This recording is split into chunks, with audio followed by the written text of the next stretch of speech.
Hey guys, today we're going to work on a little bit of arm and upper body strengthening and opening with a foam roller. You can use a little half roller, right? Or you can use a full size roller. Either one is fine.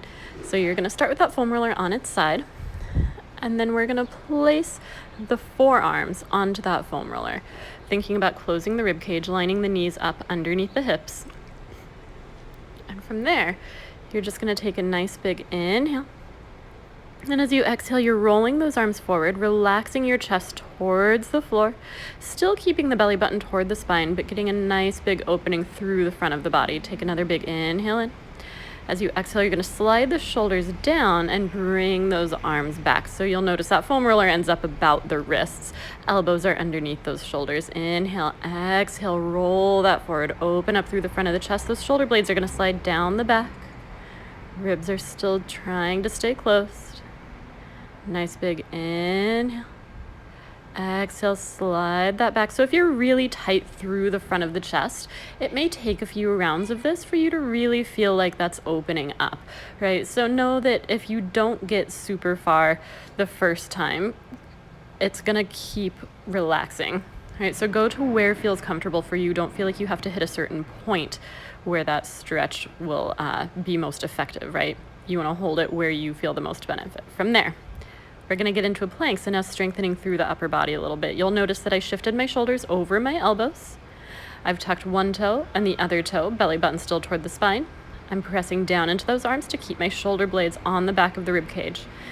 Now, if a full plank feels a little too crazy on either the shoulders or the back, you can bring one knee down, bring the other knee down, and that's just going to shorten the amount of length that you need to stabilize. So know that you can hold here as well, and you're still going to work on that shoulder stability and your core stability. You'll take about 5 slow, deep breaths, right? If you want to hold it longer, you absolutely can, but try to go for 5 slow, deep breaths, and then you can sit that back into a child's pose, get a little bit more of an opening through that chest.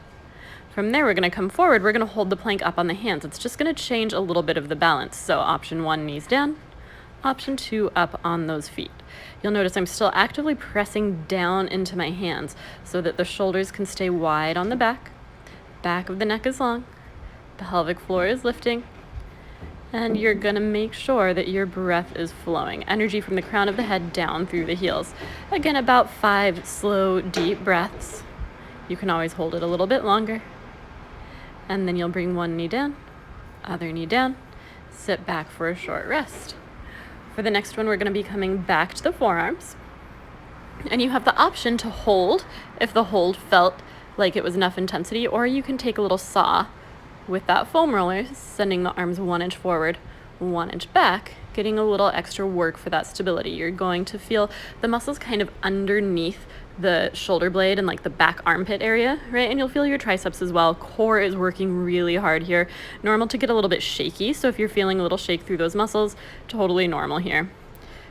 Bring one knee down, other knee down, take a short rest. You want to take about 10 of those. When you're ready, we're coming back up to the hands. Again, any of these can be done with the knees down or in a full plank position. We're going to add some push-ups. You are going to bend the elbows back like grasshopper arms and press up. As you press up, keep the core tight. So you inhale down, and then the rib cage closes more, belly button pulls closer to the spine, you press up. If on the toes does not feel good, bring those knees down. You're still keeping that long line, this time from the crown of head down to the knees, and you can take the push-ups there.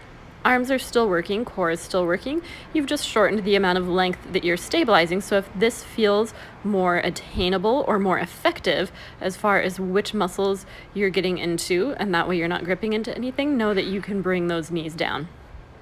Once you've done 7 to 10 of those, you'll take a rest. And then we're going to set that to the side. Now that the upper body is nice and warm, core is a little bit warmer, we're going to get into a little extra core stability. So your shoulders are over your wrists, hips are over your knees, belly button's toward your spine. We're going to tuck one toe, tuck the other toe, and now just wrap those abs and float those knees up off of the mat. You'll notice there's a tabletop position with my back. You could balance a glass of water there, and that's ensuring that the core is staying tight and protecting the spine so there's no sagging. We're keeping everything nice and long. You'll start with 5 slow, deep breaths. Again, you're always welcome to hold this longer. You'll see that there's a little more blood flow through the arms from those push-ups, so you're definitely still going to feel triceps and shoulders here, even though they're more in an isometric hold now for that upper body. Once you've taken those 5 slow, deep breaths, take a short rest. Always just a quick little breath so that you can reset those muscles. And then you're going to bring it back forward. If that hold felt like enough intensity, you'll go back to the hold. Otherwise, you'll float up, and we're going to take little taps down with the knees and up. Little tap down and up. You're controlling on the way down so that we're keeping the knees safe as they gently tap to the mat. Ribs are staying closed. Arms are still active. You should actually feel quite a bit of upper body here as well. And every time you lift, that belly button pulls toward your spine. You'll take about 10. And then you'll sit that back into a child's pose. Know that you can repeat this whole sequence as many times as you would like, right? But that's a quick little upper body and core opening, stabilizing, and strengthening. Please let me know if you guys have any questions, and have a great day. Thanks.